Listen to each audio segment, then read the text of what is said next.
Hello everyone, you're welcome back to Success Arena Academy. Now, let's continue with our initial series of the video that we're doing.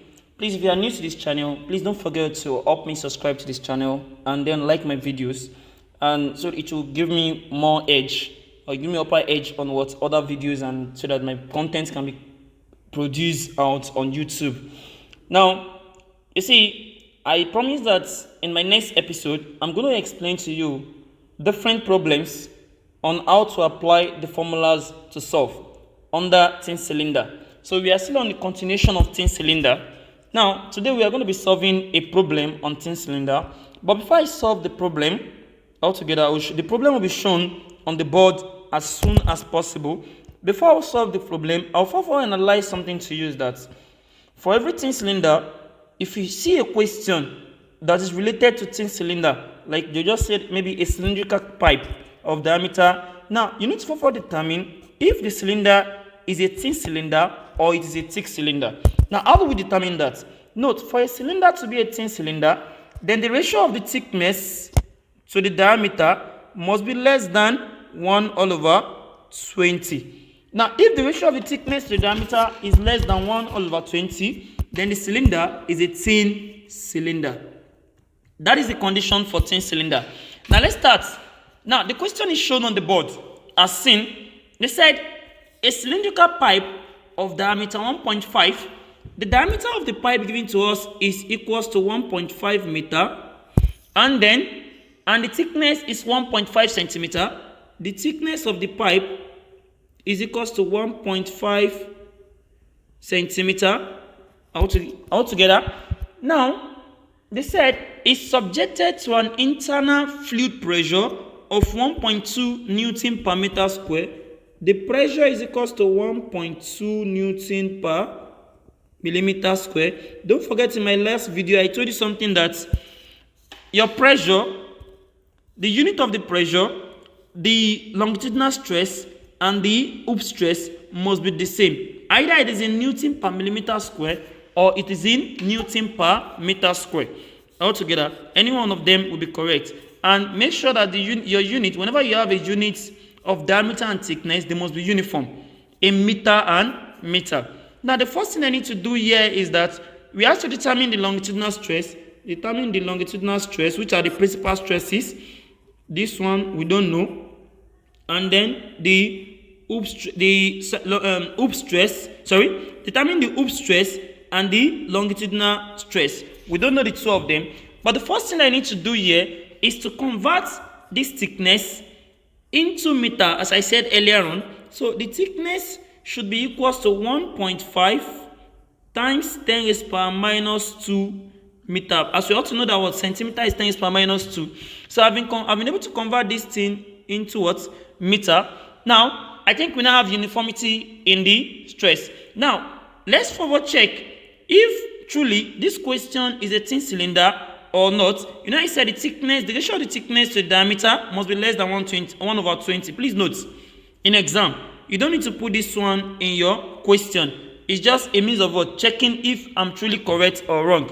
Altogether, so if you take the thickness is 1.5 multiplied by 10 raised power minus 2. Now, the diameter is also 1.5. Now, I can cancel 1.5, whereby I'll be left with 1 all over.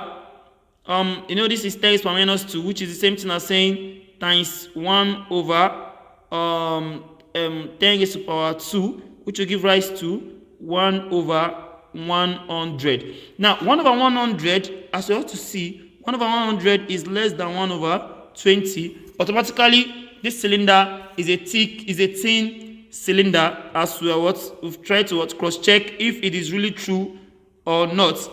Hope you understand all this. Now, let's continue with our question. Now, how do we now solve this? Yeah. Now, don't forget that we have to calculate for the longitudinal stress developed in the pipe. Now, the longitudinal stress formula, as you ought to know, the longitudinal stress formula is sigma 1, which is equals to the pressure developed in the fluid, multiplied by the diameter of the cylinder all over 2 times thickness. Now, as you ought to know that the pressure of the fluid that is given to us is 1.2 Newton per millimeter square. So I can have 1.2 times the diameter of the fluid, which is equals to 1.5. Diameter is 1.5 all over 2 multiplied by 1.5 times 10 raised power minus 2. Now I can easily say 1.5 remove 1.5, whereby I'll be left with, if I take a look at my calculator in this place here, I should be having 1.2 multiplied by 100. That will be 120. Let me try to explain what I'm trying to do here. Now we have 1.2. You know this 10 raised power minus 2. This 10 raised power minus 2 that is here can easily move it upward to become 10 raised power 2. That is times 10 raised power 2. I'll be left with 2 here. So which is equals to 1.2 multiplied by 100 all over 2. And that should be giving rise to 120 all over 2, which will give us 60. Don't forget I said the unit of this must be the same as the unit of the pressure. And since the pressure is measured in Newton per millimeter square, this should also be in Newton per millimeter square. Now we've gotten the longitudinal stress, the hoop stress that is found. So my hoop stress, which is the circumferential stress taken as sigma 1, is 60 Newton per millimeter square. Now what about the circumferential?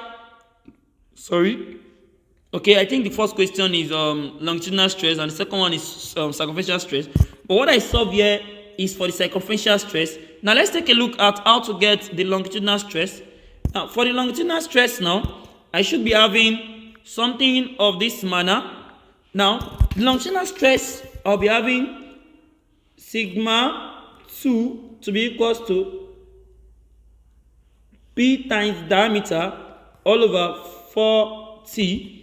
Now, the pressure in the fluid still remains 1.2 multiplied by the diameter is 1.5 all over 4 multiplied by 10 raised power minus 2, which can also be what?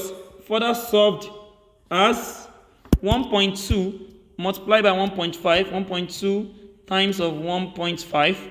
I'll be having 1.8 times 100. You know this 10 raised power minus 2.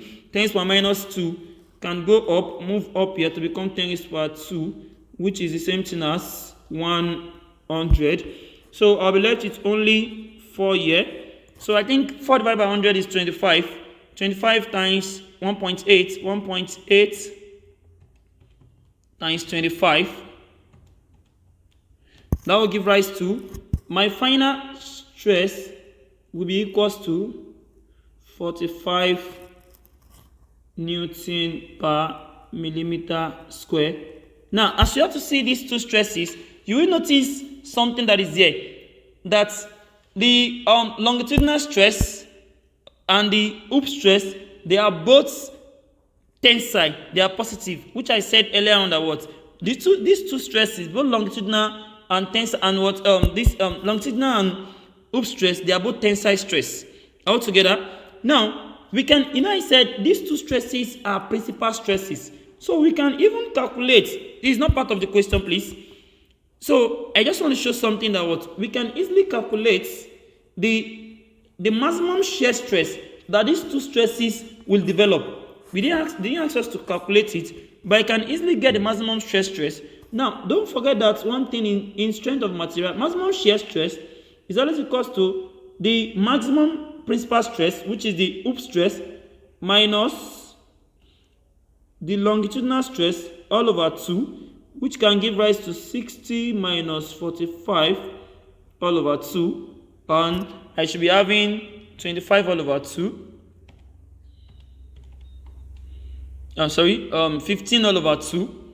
That will be 7.5. So the maximum shear stress there should be equal to 7.5 Newton per millimeter square. Should in case you have to calculate for the maximum shear stress, this is how we get the maximum shear stress in the material. Altogether, thank you for watching this series of the video. Please stay with us to the end of the series. I'll make sure that I explain strength of material in a way that will be very easier for you, such that might be one of the most simplest subject top course that you've ever met when in university.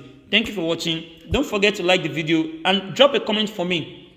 Please, your comments, I will surely attend to each of your comments. Anyone, my WhatsApp number is free, so you can WhatsApp me. So just drop a comment for me in the comment box section, and I will reply to you. Thank you.